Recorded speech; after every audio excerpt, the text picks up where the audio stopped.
जय हिंद साथियों, नमस्कार। आज के वीडियो में हम लोग पढ़ेंगे वन लाइनर फॉर्मेट में स्टैटिक जीके, जो आने वाले सभी परीक्षाओं में सामान्य रूप से लाभकारी सिद्ध होगा। तो आइए शुरू करते हैं। पहला जो है हम पढ़ेंगे मानव शरीर के बारे में। तो मानव खोपड़ी में हड्डियों की संख्या 8 होती है। देखिए, मनुष्य का हृदय 72 बार 1 मिनट में धड़कता है। स्वस्थ मनुष्य का श्वसन दर 16 से 18 बार प्रति मिनट होता है।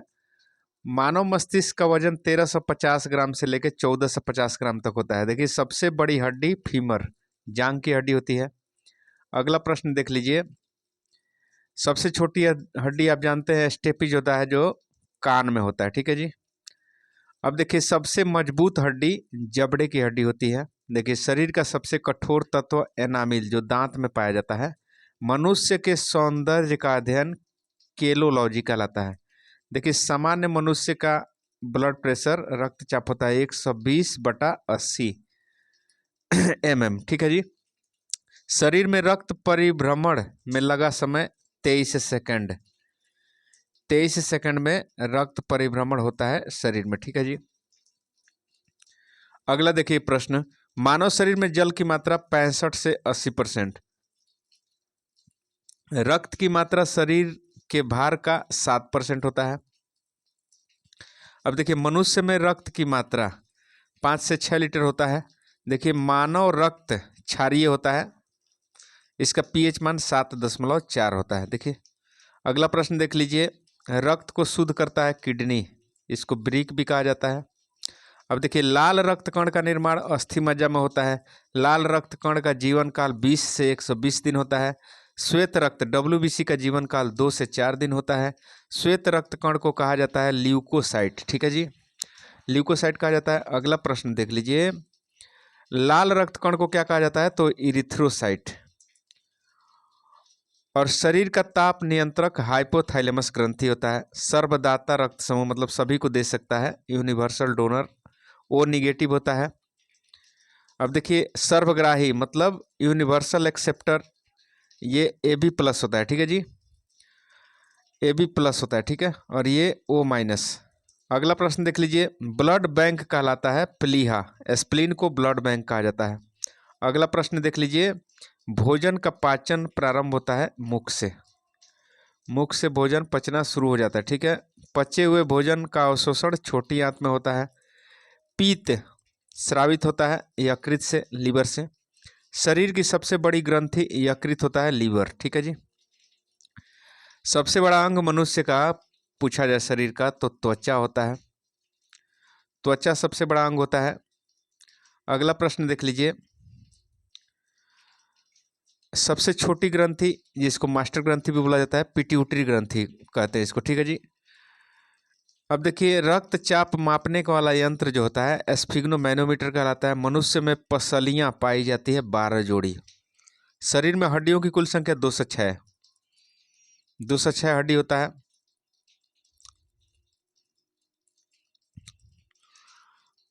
अगला प्रश्न देख लीजिए। मांसपेशियों की कुल संख्या कितना है? तो मांसपेशियों की कुल संख्या है आपका 639। 639 मांसपेशियों की संख्या है। 639 मांसपेशियों की कुल संख्या है। अब देखिए, लार में पाया जाने वाला एंजाइम क्या है? टायलिन। देखिए, लिंग निर्धारण होता है पुरुष के क्रोमोजोम से। मनुष्य का हृदय होता है 4 कोष्ठीय होता है। शरीर में गुणसूत्रों माने क्रोमोजोम की संख्या 46, 23 जोड़ी होती है। तो अगला प्रश्न देख लीजिए। शरीर की सबसे बड़ी कोशिका तंत्रिका तंत्र की कोशिका। ठीक है जी। अब देखिए, RH फैक्टर की खोजकर्ता लैड स्टीनर और वीनर थे। शरीर में अमीनो अम्ल की संख्या 20 होती है। शरीर में प्रतिदिन मूत्र बनता है 1.5 लीटर। अब देखिए, मूत्र में दुर्गंध यूरिया के कारण होता है। यूरिया के कारण मूत्र में दुर्गंध होता है। अब देख लीजिए, अगला प्रश्न देखिए। मानव मूत्र अम्लीय होता है। इसका पीएच मान कितना होता है? तो 6। देखिए, विटामिन ए संचित होता है यकृत में, लीवर में। देखिए, शरीर का तापमान, सामान्य तापमान फ़ारेनहाइट में पूछिएगा तो 98.6 फ़ारेनहाइट और 37 डिग्री सेल्सियस में होता है, और 310 केल्विन में होता है। ठीक है जी।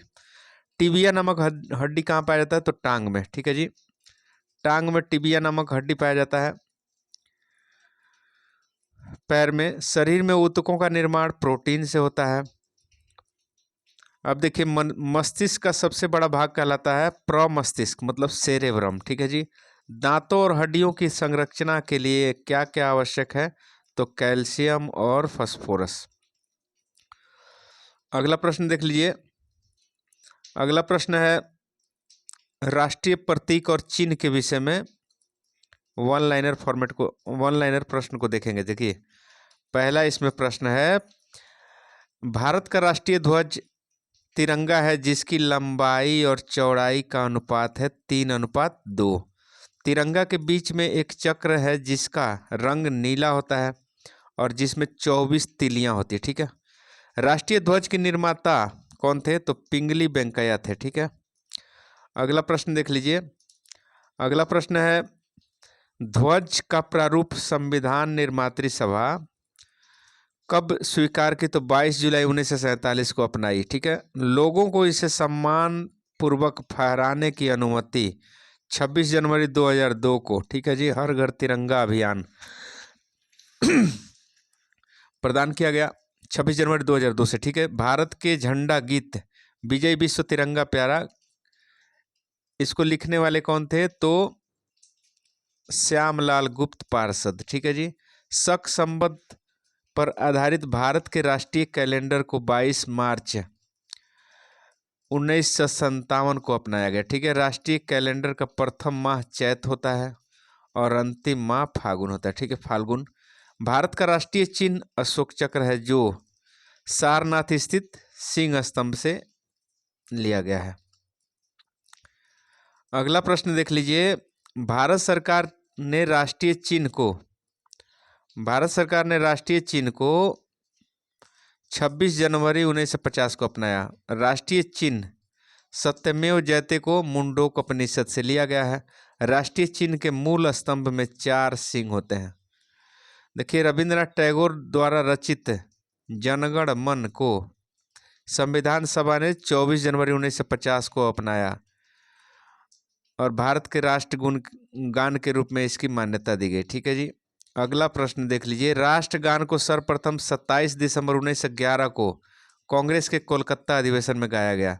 तो उस अधिवेशन के अध्यक्ष कौन थे? तो पंडित विशन नारायण दत्त थे। राष्ट्रीय गान को रविंद्रनाथ टैगोर ने सर्वप्रथम जनवरी 1912 में तत्वबोधनी पत्रिका में भारत भाग्य विधाता शीर्षक से प्रकाशित किया तथा 1919 में मॉर्निंग सॉन्ग ऑफ इंडिया के रूप में अंग्रेजी में अनुवाद किया, ठीक है। राष्ट्रीय गान गाने में 52 सेकंड का समय लगता है।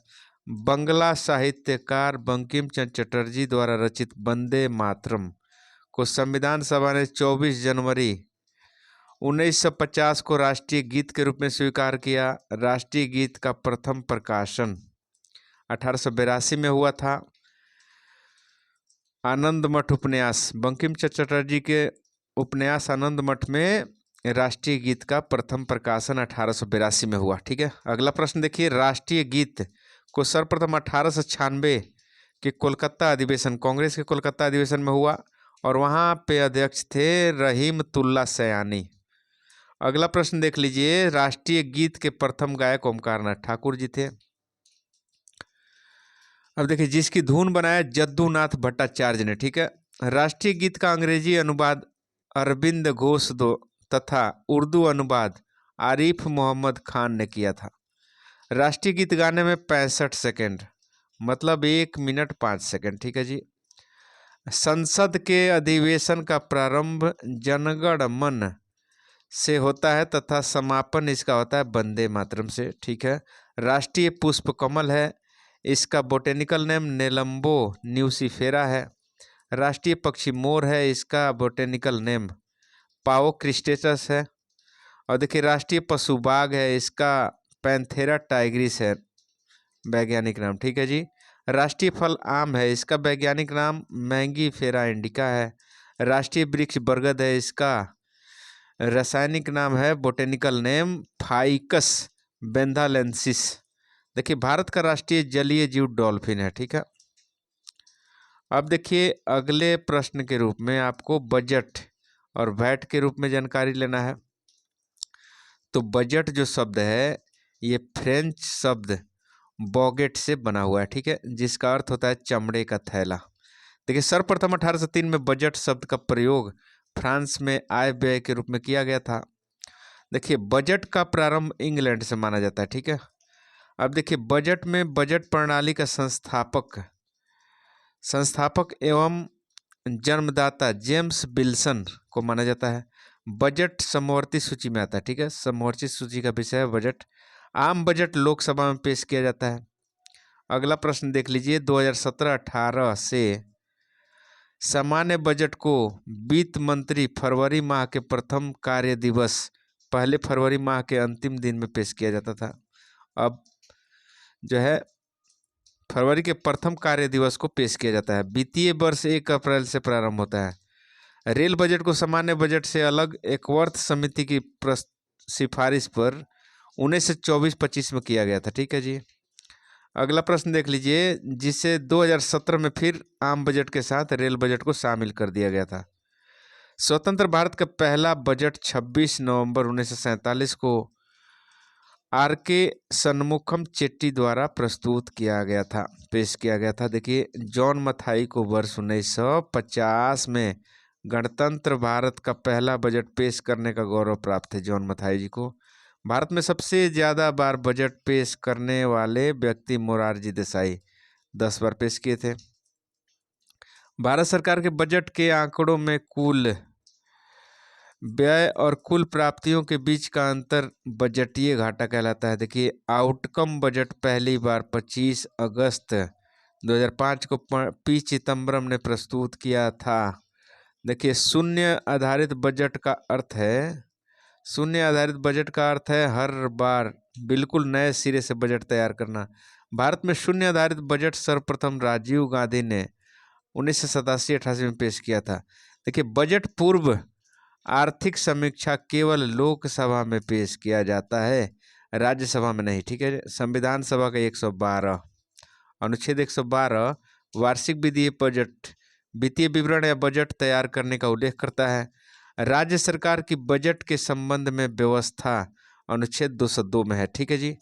भारत में वैट वैल्यू एडेड टैक्स अप्रत्यक्ष कर है कि संस्तुति 1976 में लक्ष्मीकांत झा समिति के द्वारा दी गई थी। देखिए वैट का संबंध बिक्री व्यापार कर से था। देखिए वैट वैल्यू एडेड टैक्स को सर्वप्रथम लागू करने वाला देश फ्रांस था, 1954 में लागू किया था। भारत में वैट लागू हुआ 1 अप्रैल 2005 में लागू हुआ था। देखिए वैट सबसे पहले हरियाणा में तथा सबसे अंत में उत्तर प्रदेश में लागू हुआ। देखिए भारत में सेवा कर 1994-95 में प्रारंभ हुआ। मोड वैट संशोधित मूल्य वर्धित कर को 1 अप्रैल 2000 को सेनवेट में परिवर्तित कर दिया गया। देखिए किया गया जो उत्पादन कर से संबंधित है। कर ढांचे में सुधार हेतु चेलैया समिति का गठन अगस्त 1991 में किया गया था। देखिए राजकोषीय नीति सरकार की प्राप्ति मतलब राजस्व और व्यय से संबंधित है। अगला प्रश्न देख लीजिए, हिंदी भाषा और उसके बारे में जानकारी लीजिए। तो हिंदी भाषा देखिए संविधान के भाग 17 में अनुच्छेद 343(1) के अनुसार संघ की राजभाषा हिंदी है और लिपि देवनागरी है। देखिए संघ की राजभाषा के रूप में हिंदी को 14 सितंबर 1949 में मान्यता प्राप्त की गई थी। देखिए भारत में सर्वाधिक बोली जाने वाली भाषा हिंदी है, उसके बाद दूसरा बांग्ला है। भारत में तेलुगु भाषा को इटालियन ऑफ द ईस्ट कहा जाता है। पंजाबी गुरुमुखी लिपि में लिखी जाती है। देखिए संविधान के 8वीं अनुसूची में 22 भाषाओं का उल्लेख है, जबकि मूल में 14 भाषाएं थी। देखिए, राजभाषा आयोग का गठन 1955 में किया गया था, जिसके अध्यक्ष थे बीजी खेर। देखिए, हिंदी दिवस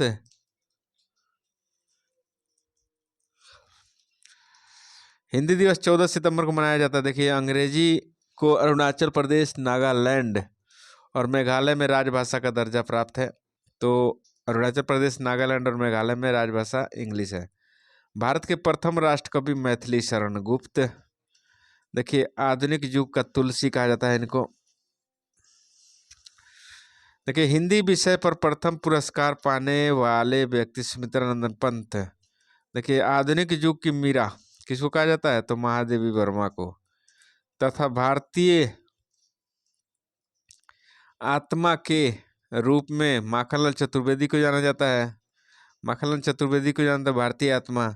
संस्कृत व्याकरण के जनक पाणिनि थे। ठीक है जी। संचार का सबसे बड़ा महाकाव्य महाभारत। महाकाव्य महाभारत है। देखिए, महाभारत की रचना वेद व्यास ने की थी। विश्व का आदि महाकाव्य रामायण है एवं आदि कवि वाल्मीकि को माना जाता है। रामायण मूलतः संस्कृत भाषा में और रामचरितमानस जो है ये अवधी भाषा में लिखी गई। तो रामायण संस्कृत भाषा में और महाभारत जो है अवधी भाषा में। देखिए, हिंदी का बड़ा महाकाव्य पृथ्वीराज रासो। हिंदी भाषा इंडो यूरोपियन से संबंधित है। देखिए, कालिदास भारत का शेक्सपियर कहलाते हैं। सुमित्रानंदन पंत को सुकुमार कवि कहा जाता है। अगला प्रश्न देख लीजिए। विश्व का सबसे प्राचीन भाषा सुमेरियन है। सबसे प्राचीन भाषा सुमेरियन है जी। अगला प्रश्न देख लीजिए। केंद्रीय अंग्रेजी विदेशी भाषा संस्थान कहाँ है? तो हैदराबाद में है। अब देखिए, जबकि institute of advance studies Shimla में अवस्थित है। देखिए, भारत में आधुनिक शिक्षा के जन्मदाता चार्ल्स ग्रांट। चार्ल्स ग्रांट, ठीक है जी। 1792 में। देखिए, भारत का आइंस्टीन नागार्जुन जी को कहा जाता है। देखिए, कलम का सिपाही मुंशी प्रेमचंद्र जी को कहा जाता है। देखिए, हिंदी में आशुलिपि का जन्मदाता राधे लाल द्विवेदी। आशुलिपि राधे लाल द्विवेदी। देखिए, प्रथम हिंदू विधि निर्माता मनु थे। देखिए, देश का प्रथम विश्वविद्यालय नालंदा विश्वविद्यालय, जिसकी स्थापना गुप्त शासक कुमार गुप्त ने प्रथम ने 450 ईस्वी में किया था। विक्रमशिला विश्वविद्यालय। विक्रमशिला विश्वविद्यालय, इसकी स्थापना पाल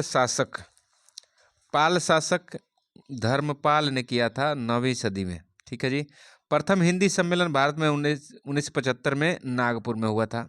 वेटिकन सिटी में सभी भाषाएं बोली जाती है। देखिए, वेटिकन सिटी में सभी भाषाएं बोली है। सबसे छोटा देश है विश्व का। ये देखिए, भारत में परिवहन के विषय में देखिए पढ़िए।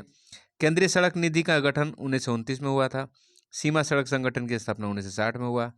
देश में सड़कों की लंबाई 58.9 लाख किलोमीटर है, जिसका विश्व में स्थान दूसरा है, बढ़ ही रहा है दिन पर दिन। राष्ट्रीय राजमार्ग की लंबाई है आपका 1,32,500 किलोमीटर। ठीक है जी।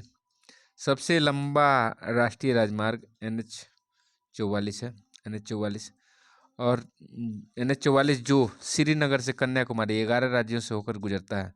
सबसे छोटा राष्ट्रीय राजमार्ग है NH 47A, जो केरल में कोच्चि से वेलिंगटन द्वीप के बीच में है। केरल में कोचीन से वेलिंगटन द्वीप तक है। देखिए, जवाहर सुरंग NH 1A पर स्थित है। राष्ट्रीय राजमार्ग का चौराहा झांसी को कहा जाता है। देखिए, आगे प्रश्न देख लीजिए आप। अगला प्रश्न है, झांसी को कहा जाता है। NH 1 और 2 को सम्मिलित रूप से ग्रांड ट्रंक रोड कहते हैं। कोलकाता से अमृतसर जाती है। राष्ट्रीय राजमार्गों के निर्माण एवं रख रखाव की जिम्मेदारी केंद्र सरकार की होती है। राज्य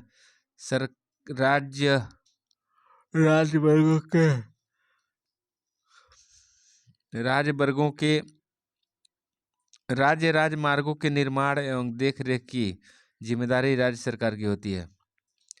स्टेट जो हाईवे होती है, स्टेट सरकार उसका देखरेख करती है। स्वर्णिम चतुर्भुज योजना का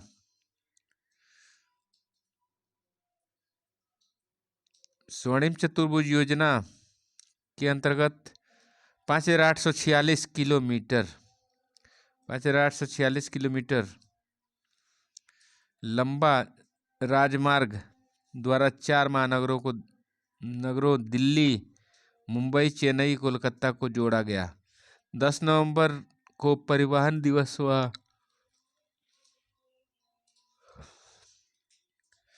10 नवंबर को परिवहन दिवस व 7 से 13 जनवरी सड़क सुरक्षा सप्ताह मनाया जाता है। सड़कों की सर्वाधिक लंबाई महाराष्ट्र में है, आप जानते हैं इसको। सड़क की न्यूनतम लंबाई सिक्किम में है। रोड रिसर्च इंस्टीट्यूट नई दिल्ली में है। रोड रिसर्च इंस्टीट्यूट दिल्ली में है। भारत में वायु परिवहन की शुरुआत 1911 में होती है, प्रयागराज से नैनी के बीच में।